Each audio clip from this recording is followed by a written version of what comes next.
Hey you all, Carpetbagger here, and the other day I took you around town here to kind of see how the Hurricane Helene had affected my hometown of Waynesville, North Carolina. Of course, as bad as it is here, this took much less damage than a lot of other surrounding communities. A lot of small communities absolutely devastated, but one of the spots hit the hardest. A lot of it just based on the population, based on how many businesses are there, based on how many homes were affected, was Asheville, North Carolina, which is a little less than an hour from here, maybe 30, 45 minutes from where I live here in Waynesville. So I thought today we would drive over to Asheville and just see what the damage is, kind of survey the landscape and see what is happening in Asheville. Now, I'm not going to do anything unsafe. I'm not going to enter areas where I'm going to put my safety at risk. I'm not going to do anything that's going to interfere with anyone who is working to restore the city. There's people hard at work, cleaning up, people hard at work, still rescuing people. There's still people missing. So obviously I'm not going to get in the way of any of that, but I do kind of just want to see what has happened in Asheville. Of course, if you would like to give money to help support the hurricane effort, from what I can determine, the best way to give direct support to victims of Hurricane Helene is do it through the Red Cross. Of course, if anyone else knows of any other charities or any other groups that are helping out, I'd be happy to see that in the comments section. But let's go ahead and drive over to Asheville. This is Southern States Farm Home and Garden here, and you can see entire corner of the building has been smashed in. These are cinder blocks. It's a strong standing building. You see a truck there smashed up against the light post. Yeah, this whole area, it looks almost just like a garbage dump, but these were businesses. See all the garbage there hanging from the trees. It's the O'Reilly Auto Parts here. You can see the front windows smashed out there. There's no trespass on the window. Yeah, in these times, you do have to worry about like looting or people taking things when your store's been smashed in and exposed like that. Over here, just a pile of vehicles. This big truck here smashed up against the light pole. Oh my gosh. Now there's a bunch of vehicles. You can see the spray paint markings where they've been checked just to make sure that there's no one inside. Yeah, you see that truck there. There's actually another vehicle under that and turned upside down. Yeah, this is devastating. When I walked around Waynesville the other day, it was very sad, very heartbreaking. But this is just absolutely apocalyptic. There's no other way that I can describe it. You see all the garbage everywhere. This was all underwater, all this mud, all this debris from the river caught on everything. Another vehicle there. Wow.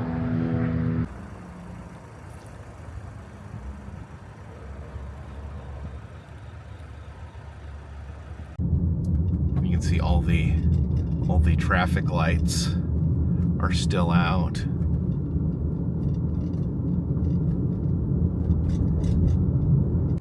Have this apartment complex here.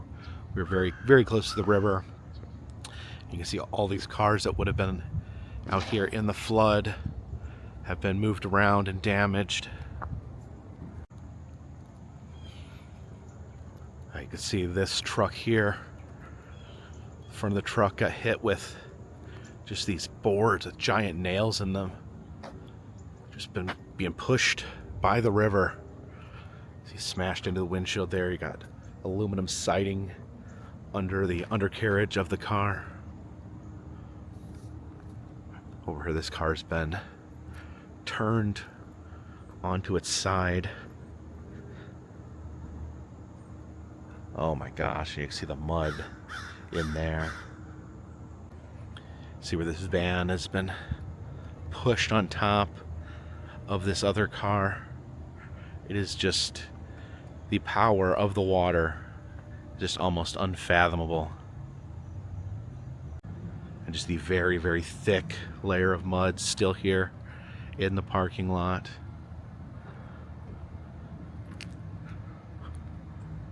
Parked in the parking lot of the apartment complex here, and just walking down to the river, and you see the level of mud, the road's still blocked.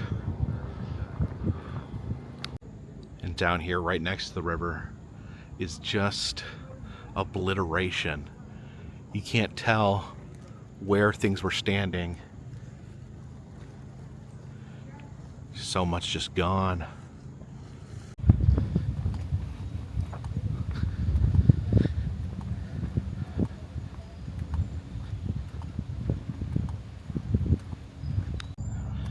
This is Stoner Road here, and this is a building of some sort. You can see it's literally been flattened.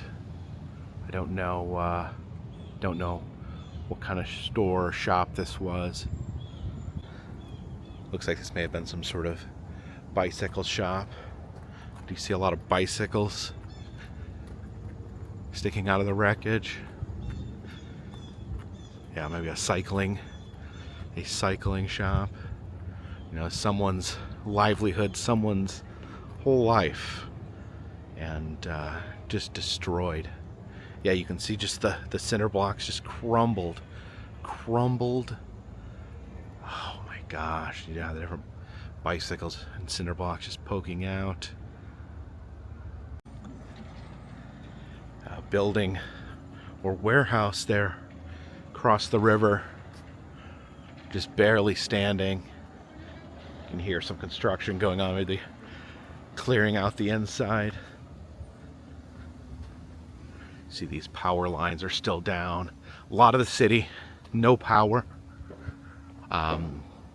Drove down Tunnel Road, which was not as devastated as most of Asheville, but you could still see all the power was out. You just see the flow of the river here, how it just leaves the debris. Where we're going to be very careful right here as we walk under these down power lines.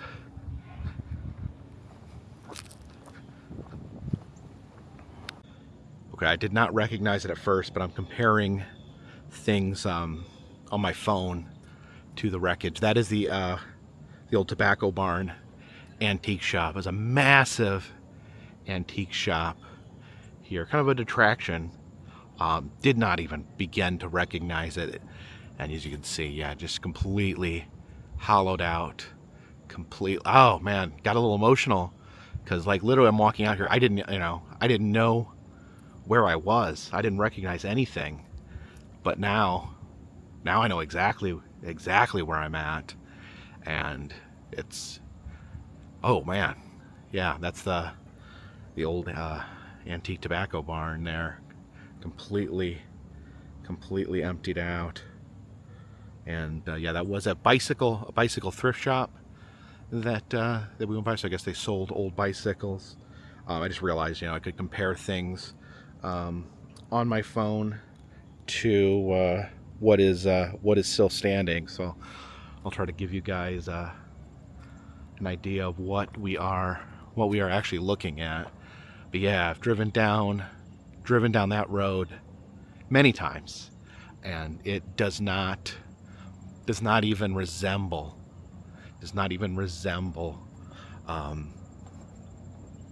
what it used to look like. You can zoom in over there to the old town trailer. Wow.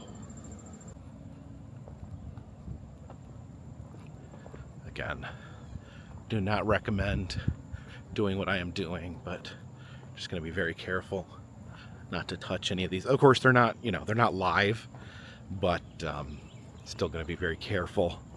Just, obviously, for obvious reasons. It's the very top of the power line there. See vehicles actually still in the river. There is the top of a truck peeking out there. See how much garbage is in the river. Then we got another truck. That one has the markings on the top. I don't know what I don't know how to read the markings, but that shows that either they went down in the river and made sure no one was in there. So either they rescued someone, removed a deceased person, or just checked it out and hopefully it was empty.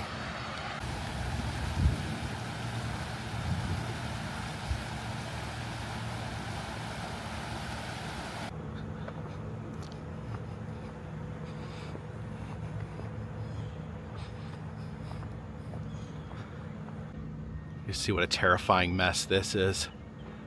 This office building here, there's a trailer that's been pulled against the building. It's got electric lines wrapped around the building, wrapped around the trailer. And then look here in front of the office building. Of course, everything inside there is just destroyed, smashed through the front window.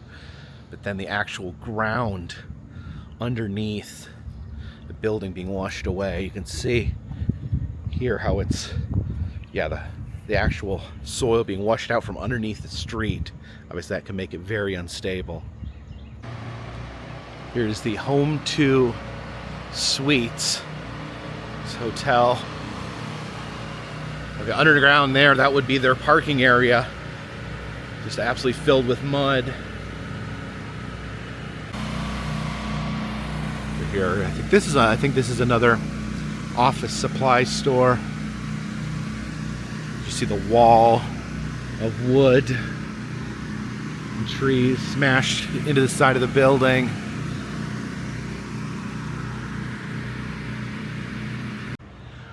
A lot of this wreckage, just not identifiable.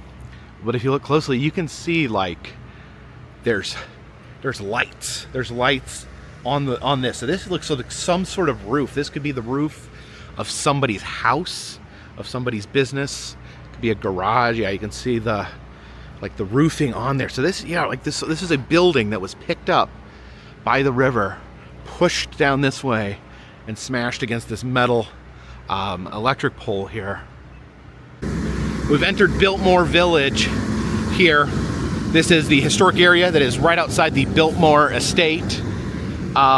Which is probably the #1 tourist attraction in Asheville. This is a historic section, and it was hit, one of the worst hit parts of Asheville in regards to Hurricane Helene. And it is not good here. See the overturned semi-trailer. This McDonald's here was known as the fanciest McDonald's. It had a player piano. It had a fireplace inside. So kind of an attraction in and of itself. We can look in here, and obviously not in good shape. Just mud everywhere. We're standing next to the Grand Bohemian Hotel, and I just wanted to show you right there. You can see the water line on the window. So where I'm standing right now, I would have been completely underwater. Probably two of me stacked on top of each other would still be underwater. So this entire area completely submerged. Now down this way, you can see that building directly in front of us. That's the gatehouse for the Biltmore house. And yeah, the Biltmore house probably, I would just guess, is okay. I think it is on elevated ground, but it looks like the road to the Biltmore house is completely impassable. The Starbucks here got the perimeter closed off there with this barbed wire fencing, but you can see that's store inside there, turned upside down. The Ruth's Chris, at least from the outside, appears undamaged, but I would imagine, just like all these other buildings, that they have flooding on the inside. This is All Souls Cathedral here, the historic church. It's built in 1890. The Vanderbilt family contributed to building this, the family that owned the Biltmore house, and it's still standing, looks strong. Again though, seeing the outside of these buildings isn't necessarily the best way to judge how much damage they have incurred. Lot of mud here in the parking lot of the BP. You see the design in this area? Like I showed you the fancy McDonald's, like a lot of the businesses have like fancier designs to them because they are part of Biltmore Village, the historic village. Yeah, you can see a lot of mud congregated there in front of the store. And I don't know if you guys can see very well, but yeah, everything's on the floor in there. Everything looks muddy.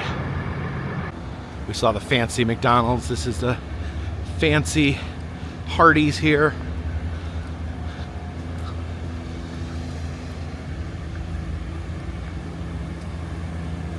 Is the drive-through window open?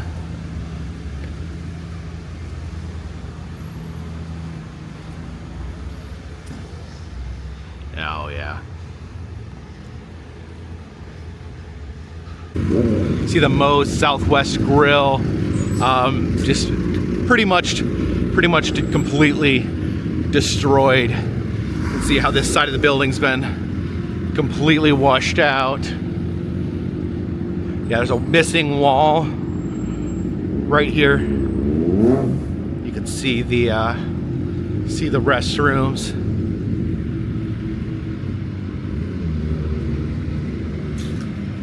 Oh, and look at that. Said they were remodeling soon. Ugh. Yeah, if we look inside, it's the hanging lights.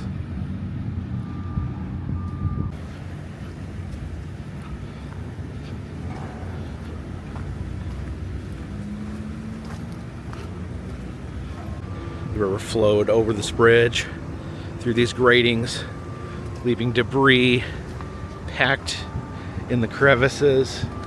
And just looking out there, you can see all the debris along the river, just that path of destruction. Here at Osaka, Japanese cuisine, just a heart-wrenching amount of destruction. It just, when you have floods, when you have rivers, going past their borders, they just pick up so much debris, just a literal wall of debris, of destruction, and just pushes that, and you see it slammed into Osaka here. Knocked out some of the walls. Yeah, another lost business. And just look at the layers there, the layers of the debris. A wall of destruction.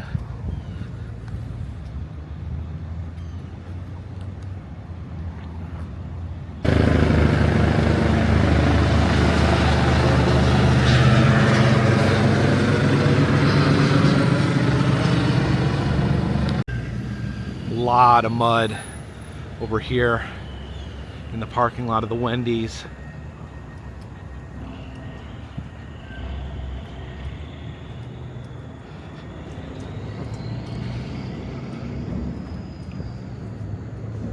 It's part of the awning there is fallen.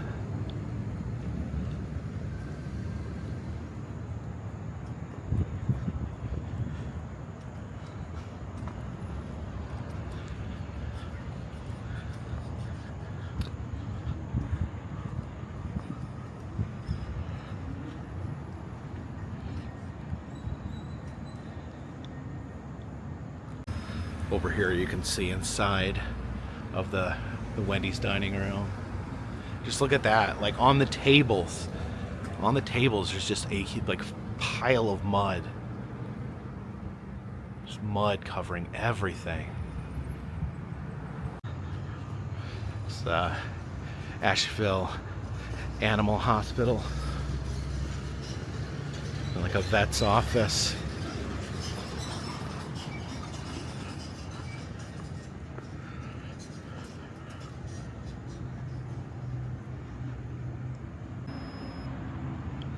The FedEx office.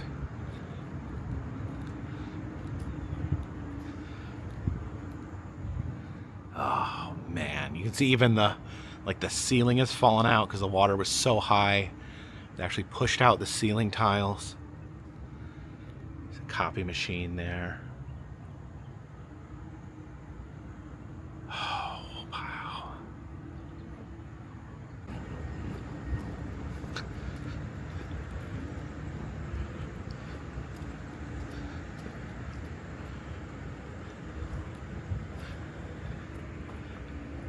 That car there, packed with mud. You know, you see these cars, you just hope that no one was in them when they got picked up.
It's a van there, nose down in the river.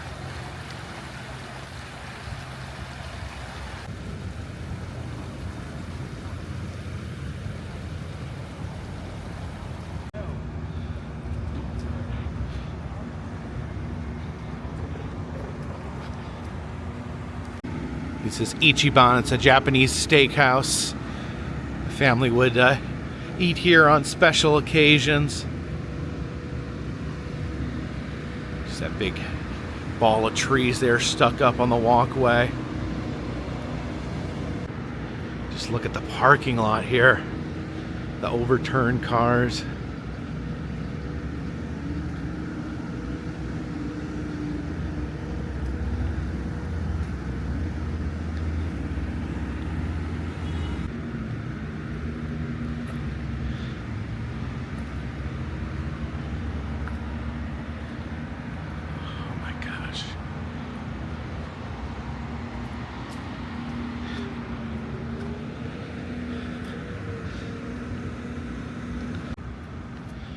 Another car.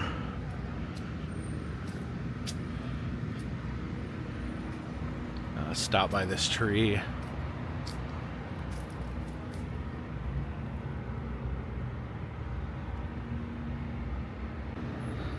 There's a large amount of debris on the railroad track over here. I would assume they have to shut the trains down. So just think about everything that just has to stop because of all this. Over here you can just see with the arm that comes down in front to block traffic from going over the railroad track. That's just been pulled out of the ground. This Andaz Indian cuisine here hit very hard.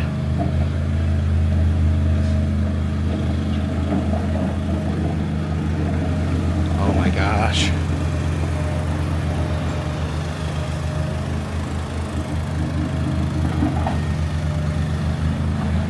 Oh yeah, completely gutted.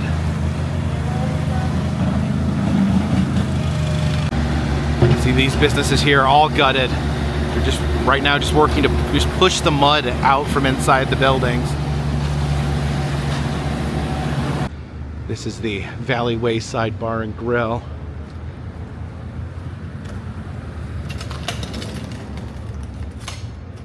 And this building is another building that's just hit by a massive wall of debris.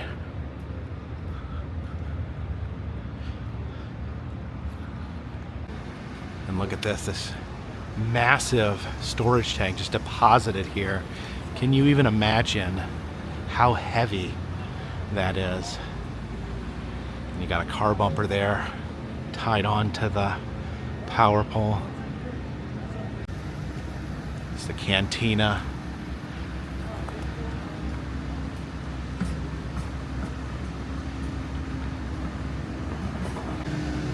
It's another one of these storage tanks here. I don't know what sort of fluid is being stored in here, but I just the immensity of how big that is, that it just came down the street and landed right here. Actually somehow landed wedged between this light pole. I don't even know how this light pole is still standing. That is crazy. I don't know if I can just get a little closer just to give you guys an idea. Yeah, I mean, solid metal. Look at that.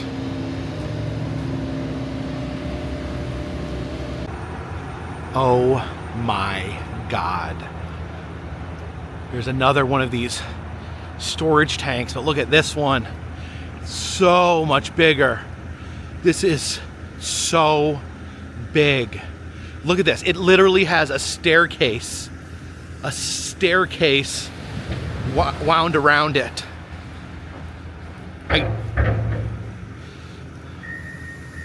I'm almost speechless. How did this get lifted up? Oh my gosh. Just to give you guys some perspective, I'm gonna go stand in front of that so you can see how large it is.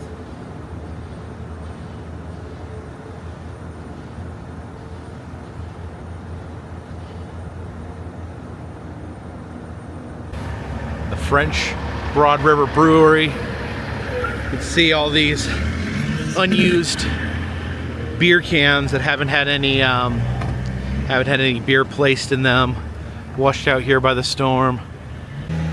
See all the damaged furniture brought out here outside of Davis Home Furniture.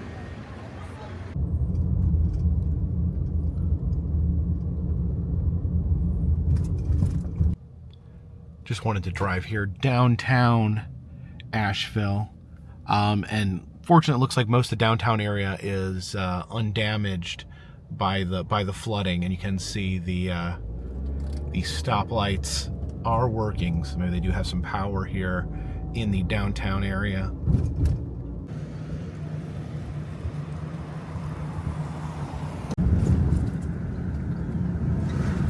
This down here is the River Arts District. It got hit pretty bad. Of course, the river's right in the name. It sits right next to the river. Yeah, you can see the thick layer of mud here.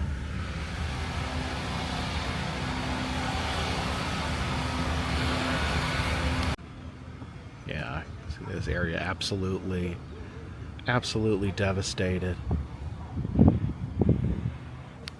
I did try to go more so into the River Arts district to kind of check on some of the businesses and things down there, but they were not allowing everyone to go back there. There was a police barricade. I guess they were allowing people that owned businesses that had property back there to go work on their property, but I didn't bother to ask. They probably would not have allowed me back there. There was also a sign up with the police officers that said the mud is toxic.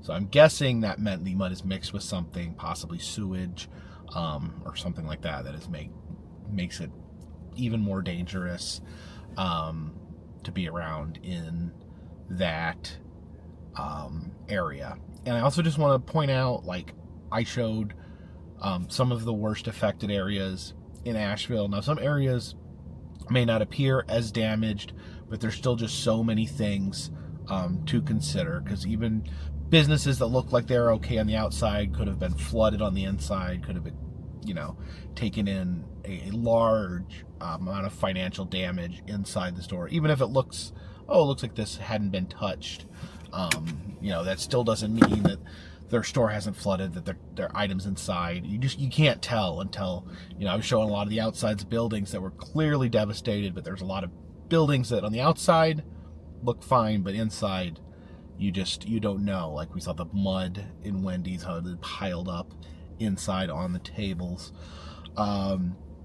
There's no way to really describe what I saw today other than literally biblical, apocalyptic. I mean, those are fitting descriptions. I mean, it looked like an absolute apocalypse type area, post-apocalypse type area. Just the cars strewn about, the trees, the mud, the power lines everywhere, and just everywhere I went, you could see people out there just trying to pick up a few pieces of their lives, trying to get into the store to see if there's anything they could save, or in some cases they're already tearing out walls, tearing things down to their bare bones, or just scraping mud. You saw the little bulldozers or whatever you would call them, just scooping the mud out from those areas. And I also want to be really clear, like, there's so many people. This flood has affected the entirety of western North Carolina. We saw a very populated area. Asheville, one of the more populated areas, probably the most populated area in western North Carolina. But there is a lot of people that live back in the woods. I was out in CPS. I worked with families, and they live 30 minutes from any sort of town, or way back in these coves or hollers. And if they get cut off, if a river comes through, takes out a bridge, takes out a road, they're literally trapped back in there. No communication, no phones. They're just stuck until someone gets back there. And it's just, there's just so many things going on.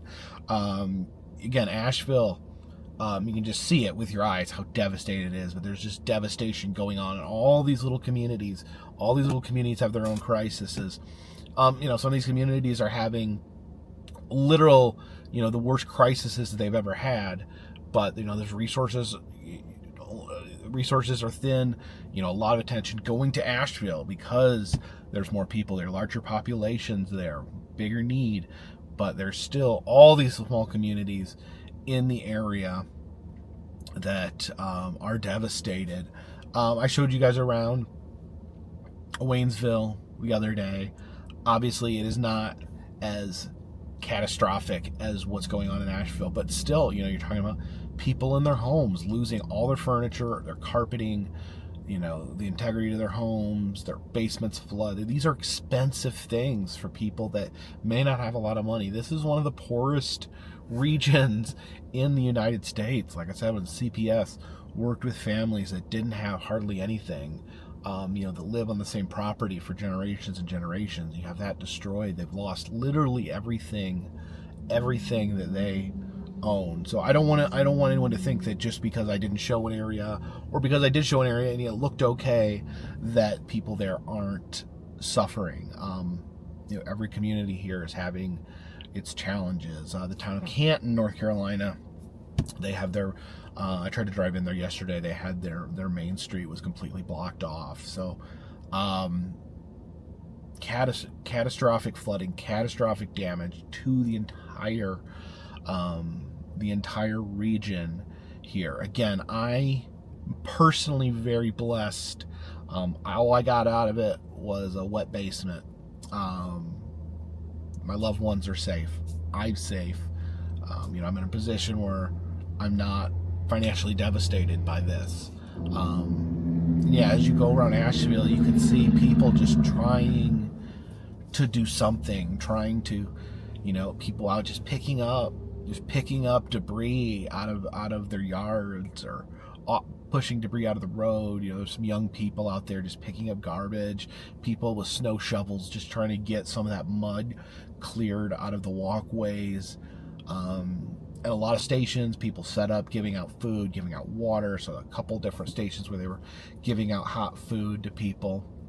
And that just reminds me, Asheville has a very strong sense of community. People from Asheville are very proud of their city, of their community, a strong, tight-knit community here in North Carolina. These are a lot of the towns here are also tight-knit communities. I have no doubt in my mind that Asheville will recover from this, that the people of Asheville will pull together, because I could see it already. It's already happening. They're already pulling together. The construction companies are out there already working on repairs. Volunteers out there giving out food, giving out assistance. It's devastating as it is to seeing people putting their hard work into helping others. That is so meaningful. And like I said, the area will recover, but no, it is bad here. People have still not been found. The death toll is going up every day as they find more and more dead people. So I know it's really easy when you see there's been a natural disaster somewhere, when there's been a hurricane, an earthquake, or a wildfire. You see that on the news, you're like, oh man, my heart hurts. I'm sad for those people. But then, we move away. Our minds move from that. And you see it a little differently when something's happening in your own community, that once people start looking away, the people here are still suffering, are still fighting for their livelihood. So with this platform I have, I'm asking, don't, know that when the news stops talking about it here, when your mind moves on to the next thing, that the people here are still suffering, and the people here still are going to need help and money and effort to go into rebuilding their businesses, rebuilding their homes, rebuilding their city, rebuilding the very infrastructure that has been damaged here. Speaking of infrastructure, one thing people that don't live in this area may not understand is, like, if a road goes out, a bridge goes out, that is absolutely catastrophic. We live in a very mountainous area. Some communities may only have one bridge in, the same bridge out. Like I talked about, people living in the hollers and out in small communities in the mountains. That bridge goes out to their community. That road goes out to their community. They cannot leave. No one can come in and help them. There's no communication. Sometimes in these mountains, there's no cell service in the best of times. So there's people out there. There's people out there that have not been found. People out there that have not been checked on. They're still recovering people. They're still in the process of finding and recovering people that are trapped. People, you can hear sirens going off here as I'm as I'm talking to you. So like a bridge goes out, you know, even in the city, you know, that may mean you have to drive 30, 45 minutes to get to another bridge to get you in to the city. Asheville itself is cut off in a lot of directions. If you're trying to get to Asheville from Tennessee, or like from the Knoxville area, I-40 collapsed into the river. They said at a best case scenario, it'll be months before that will be up. If you're going up to Tennessee, into like Johnson City, into Bristol, Tennessee, Bristol, Virginia, I-26, the bridges are knocked out. People cannot get up that way. So, you know, that's major traffic, as I was driving around today, the city very congested because there's very limited ways that they can go. You know, people get turned around and may have to drive hours out of their way to try to get in a different way. You know, going up I-26 to Tennessee, going 40 to Tennessee. These are two of the main routes I use when I travel. You know, this will likely affect my ability to travel. Again, very low on the priority list of things here, but, you know, as far as my videos and the way it affects my life, you know, I'm cut off to a degree to other places. I'm going to have to find other ways around. Gatlinburg and Pigeon Forge no longer only an hour and a half, only a day's drive. Google Maps says it's about a 3-hour drive to get to Pigeon Forge, and those are back roads. I'm not, you know, I'm not 100% feel safe going up through these back roads and getting into the city that way. I may end up doing that at some point. Hopefully, you know, I can get over there. You know, they have 441, the Smoky Mountain National Park. You can get to Gatlinburg through that way. That road's closed as well. I don't know what the damage is, but it's closed. Yeah.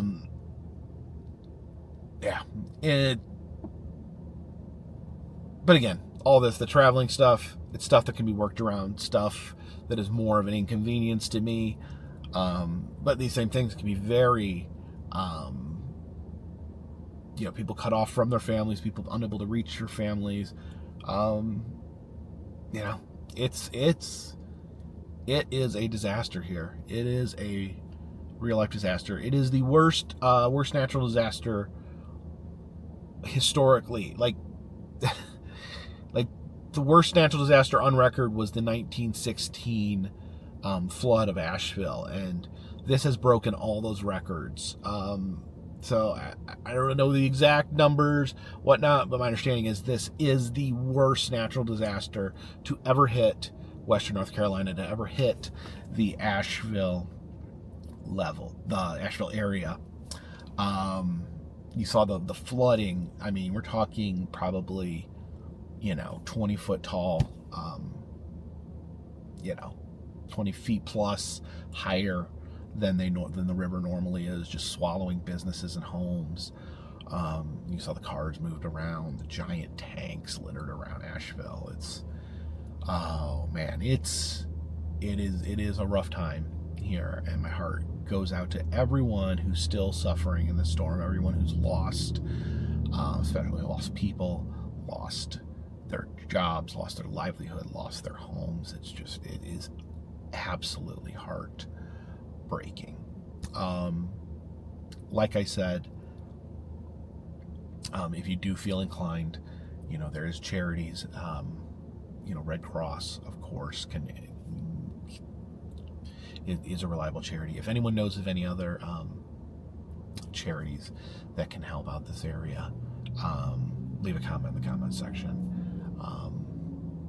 You know, I don't know what I'm doing here. I have a vlog. I have people to watch my vlog. So the purpose of this video was just to show what's going on here, and hopefully that can spread the word and keep it in people's minds what's happening here in Western North Carolina. Thank you guys for watching this, and stay safe. Know that everything in your life could change, you know, with the wind, as the wind blows. There's no guarantee that tomorrow will look anything like today, for better or for worse. And there's no guaranteeing that life isn't going to just take everything and uproot it from one day to the next. Have love in your heart. Have love for your neighbors. We're in very partisan, very angry political times. Don't let that cloud the love that you have for each other, for your neighbors. Please don't put a bunch of political nonsense in the comment section. I am too weary to read any of that. But thank you for watching. Hopefully the next video will be a little more cheerful subject matter than this. But thank you. I've shown you what I could for now. This one's in the bag.